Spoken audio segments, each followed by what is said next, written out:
Can I get a blue light?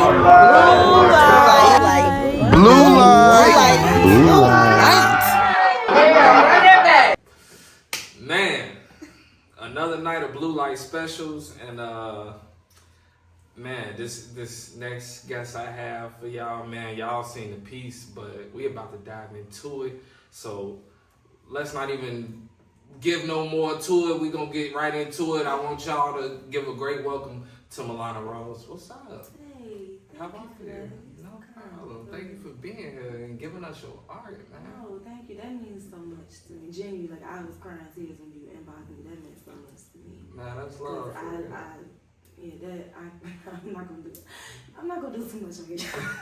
Well, no, that meant a lot to me for people to create a space and not criticize me and ridicule me. Oh no, not at all. I looked at it as like you had something that need to be heard. Yeah, cause I meant what I said. I don't know if you were there 2 weeks ago when I said I'm for real. Like I'm finna, quit therapy because I'm tired of paying the copay. Because this is. I've only been here 3 times, and the love and the warmth and the kindness and that listening ear.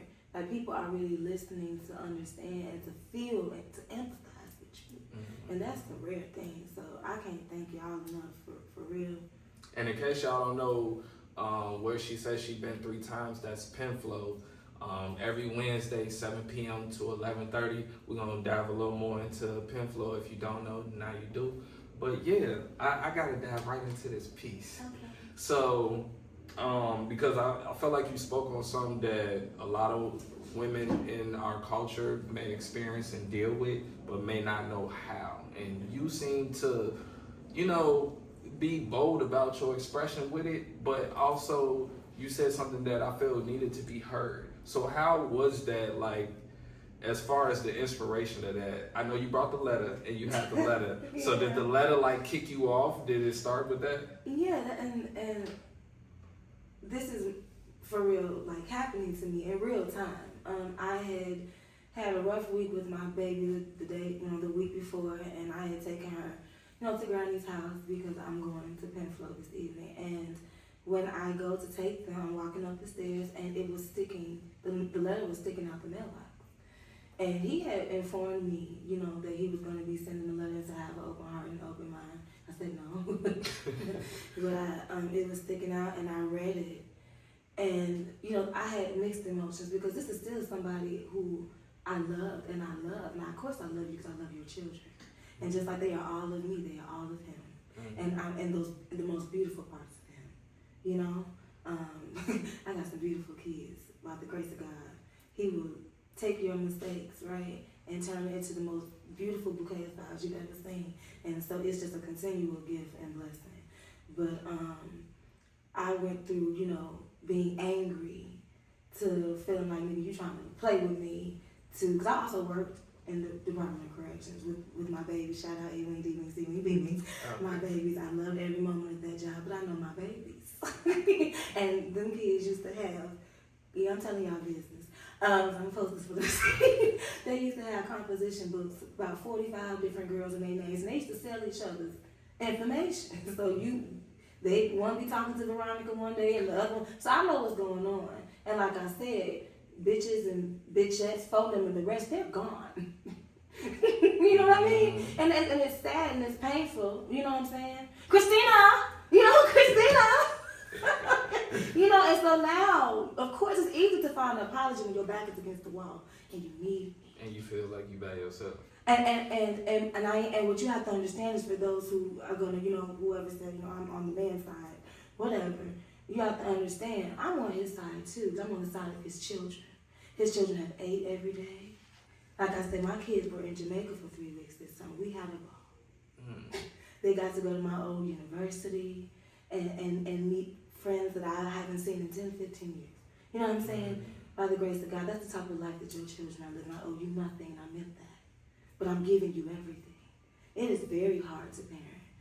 I was a disobedient teenager. So I had my oldest at 18, and I had my youngest at 21. Both of them, I was walking across the stage, pregnant.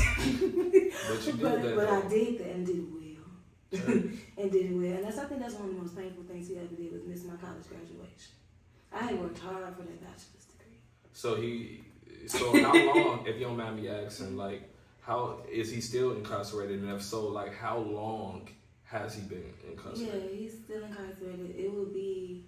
It's going into the second year. Second year? It would be a year. No. Oh, it's been about a year and a half. See, I'm so uninvested.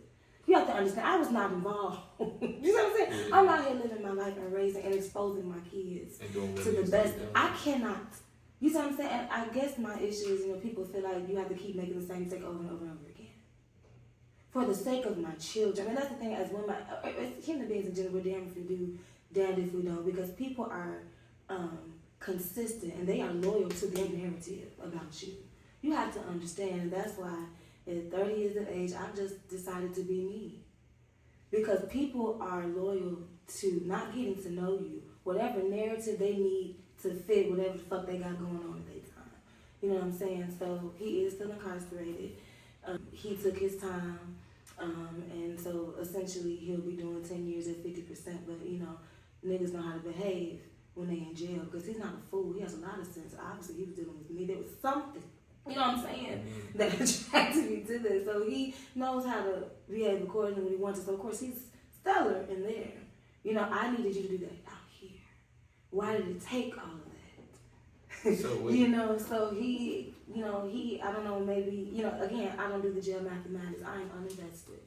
He comes home when he comes home. I pray the blessings of God and the safety over him because I worked in the system. I wouldn't wish that on my worst enemy. So with that being said, like with him still being incarcerated, just to speak to like men that are incarcerated and that may be in that type of situation, are there ways from your perspective that they can help out? And if so, like what are some of them ways? Yeah. Just understand you are where you are. And take some accountability. So, nigga, if she's mad when you answer the phone because she done had to work 16 hours and your baby is bringing guns to school or acting out or whatever the fuck is going on because we got some real life situations going on. You know what I'm saying? And she got an attitude and she mad, let her be. Why you gotta have an attitude? Bitch, why? Don't do all of that. You are out of timing. Don't fight. You left her hanging. But also for the women, if you were complicit, and I'm just being very honest, I know life is hard. I was 9 months pregnant. Both times. One, I was in high school. I went to school all day. Then I worked an 8-hour shift at McDonald's and then took the bus home 9 months pregnant. I had to do what I had to do because I was grown enough to have 2 children. So I had to work and go to college and get my master's. I had to work hard. So now I'm smooth sailing. I go on trips and I feel like I work hard.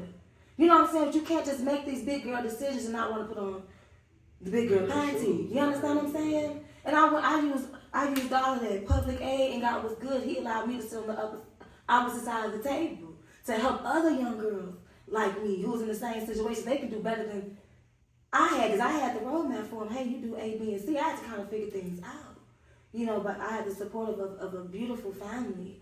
But I'm just saying all that to say you have to understand you done left her high and dry in an impossible situation. So give her some grace. She's tired and she's angry, and you absolutely had a choice. You could have flipped burgers. And nowadays, these young men are dying over nothing.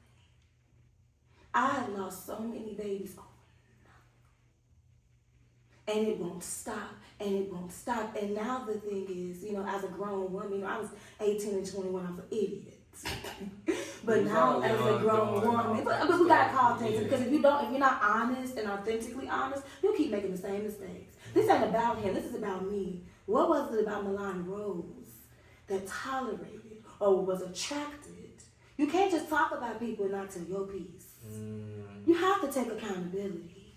I don't know what kind of demons I was fighting with. Grace of God. Because I've been in some dark spaces. You think this basement is dark. I've been in some dark spaces.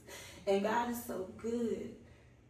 That sometimes, he got to humble you because he's so good, sometimes you only see his favor. And sometimes you have to say, hold on, shorty, wait a minute, don't get too arrogant, because remember where, you know what I'm saying? But I think that was the point. Can we please get us some tissue? I'm Just I'm good. But I meant that I was rooting for him, and I guess that's what makes me angry is when people, oh, well, you dogging him or you don't. I was his greatest supporter. I was his greatest supporter. I still believe in you, but I know the risk of believing in you, and I'm not willing to do that anymore. Mm-hmm. I'm not willing to do it anymore, and I don't owe nobody that. What I owe is his children. Is to teach, and I blame my mother in the most beautiful ways because I had no idea that being a single mother felt this way. I would not wish this on my worst enemy. I mean, it's one thing to be, it's rough. It's rough emotionally. Forget finances, emotionally having to share what little I got capacity left with two other beings. And then I got two beautiful Cane Corso girls at home too, so we're a family of five. There's a lot of attitude in my home. But you're doing it though, and I just want to commend you on that. Just in general, just by you even expressing what you're expressing now, I can tell that you take the initiative to bring the best just for your children. Yeah, but I want to be clear, and a shout out to my mama, Dr. Jackson, Cassandra Jackson, and Millicent Jackson. If it was not for those two ladies, I don't know what I would be doing with my kids. Like right now, you have to be patient with people, especially single parents, mothers or fathers, because there's single fathers out here who are doing stunning jobs. I know some, and I'm so proud of them. Their birthday is tomorrow too, so happy birthday. Happy birthday. But doing it and excited and passionate about being a father, so I don't want to neglect to say that, because we got some phenomenal black men out here, baby. Okay, just being a gentleman. Well, we love you. I love you for sure. And thank you again for this space. But I just want to highlight that my mother and aunt have been the greatest support. See, I don't have, and that's why I'm careful when I say I'm a single mother. I may not have the support of their fathers, but my mother and my aunt, I wouldn't trade them. I would much rather have this little family of 3 adults than at this point, because the way they pour into my children, I don't have to worry about safety, people running in and out of their crib. It's the same people in the house every day, and ain't nobody coming in and out, and the love and the compassion and the care that I know that my kids have. So I am more than privileged, and I say that with serious grace and humility, because there's people out here who don't have that. So when you see people who are struggling, when you see stories about some of these mothers, their kids passing away in a car or whatever the case, they was at work, they trying. I don't know what it's like I ain't never had a day where my mama and auntie didn't make a way for us. So I had to take so much consideration of that, and just thank God. Life ain't been easy, but I also was, living life in disobedience. I didn't have to do some of the things that I did. My mom was a social worker. Well, they say it takes a community, so. Yeah, but I just wanted to give my mama and my auntie their flowers, because I'm here tonight. I don't got no kids on my back. They said, come on and bring them. So I thank you for that house that, that you still keep the doors open to. That is a blessing. So in your piece, you also spoke on your protection for your children is to doubt him. So I want to dive into that perspective a little bit. Do you think that there's an open door down the line for growth? Absolutely. Everybody can grow. But this giving love out on credit, I'm bankrupt, baby. I have, and for the safety of my children. And I think, my father said something to me in a conversation when he had had in the beginning got incarcerated. I'm sorry, excuse me. And he said, I need you to do something, and it's very important that you let your daughters know that even though this is a tough situation, their father loves them. This was a choice. I know some phenomenal black men. I'm sitting in a room with several of them, and I don't think that you all get highlighted enough. We praise ignorance, and then we turn around and we look at our communities and act like we don't know why it's happening, right? We have no fucking clue. I mean no disrespect. You know what I'm saying? But we invite known gangbangers to come and perform at back to school rallies. And we wonder why the back to school rally was shot up. This makes no. We just have to just start having real conversations. As far as the protection that you spoke on with that, and doubt, you said there was room for growth. Now, with that being said, down the line, is there steps that he can show you that he's grown where you can kind of like open up a little more? And if so, like what are some of those steps? Well, here's the thing. Between him and I, that hasn't been anything God knows when. But for his children, he's always going to be their father. And like I said, I answer the phone. I don't have to even do that. I've taken them on visits, but it's not about you. Like I said, I've worked in the system. So you do leave that door open. Oh, absolutely. But we're not going to make the county jail a field trip every week. We're not going to do that. No, we're not. Okay. We're not going to do that. This is, you know what I mean? You made a decision. You chose other things over and over again over your children. And I guess what hurt me, because there was a situation I'm not going to speak of that happened prior, and I think obviously people knew that there would be no question about my decision. People would probably be like, why are you even still considering allowing him to have any type of connection? But the biggest betrayal for me was that I knew that I couldn't trust him with me and my safety and my emotional safety and security. I knew that. But with my children, I just really trusted that no matter what, he would put them first. Especially as a man and as a father. Like, if I gotta teach you to protect your kids, something is out of order. You get what I'm saying? I can't teach you. Y'all so big to, a woman can't raise a man. Oh, right, okay, so if that's the case, then if I can't raise a son, then I also can't teach this man how to protect his daughter. So you also, too, like, I know we dived a lot into the personal and about the piece in detail, but I do want to dive into your writing style a little bit. Like, what's one of your first experiences on writing? Well, actually, I started writing in church. Okay. So, I went to Carter Temple CME Church, and I still remember the friendly church on the corner. CME, proud to be, okay. Shout out to the church. Shout out. And they had a poetry ministry. Okay. And T.T. Barber was over the poetry ministry. I hope that she still is, I'm not sure.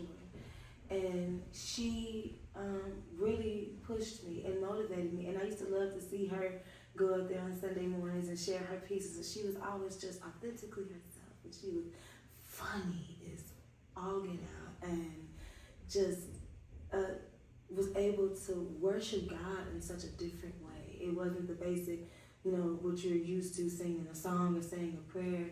It was almost like doing something inappropriate in the most appropriate setting. And we just like ahead of her time in a sense. Mm-hmm. And to allow an 8-year-old, who most people probably don't want to hear, right? They might be cute, on Easter Sunday, but maybe not, every Sunday. But she would, it was me and my sister and several other youth in the church and anybody. It was a ministry truly with all different ages of people. And so since about 8 years old, since I was about 3, I've been doing the Easter speeches. He rose from the dead. You know what I'm saying? Amen. Okay. Jesus is my Lord and Savior. Shout out to him. Can't be ashamed of him because he's the reason I'm sitting here. So hallelujah. But yeah, and so I doing my little Easter speeches. But the poetry ministry, I really started to get a feel for it, and they really allowed me to even go outside of just, the praise and worship. I remember my first poem I talked about, it was one of my first big girl poems. I was 15, was Letter to an Absentee Father. And it was a letter to my father. So I just be writing letters to people. And it's funny, when I took my kids to Jamaica, I have a cute little video taking them to the post office, and we sent postcards. So we actually sent the postcard to their father. And he ended up getting it when we got back. It takes a little while, it took about 2 or 3 weeks. And I know that they just brought so much joy to his day because I can't imagine. I love to travel, so to be a human being, that's not a space for anybody. It's not a space for anybody. That's why when I worked there, I tried to make that space home and warm because this is where my baby was gonna be for a while. And I loved every minute of it. And those babies were so special. And I still, you'll see some of them. And I had ran into one of my babies not too long ago, and I just broke down because I he was actually supposed to still be there, but he ended up, God was good, and some things happened where he was able to come home. And I saw that baby in Hyde Park, and I just, my eyes, oh my goodness, that was my baby. And I'm just, it's a good feeling to be able to pour into people, because I had people pour into me.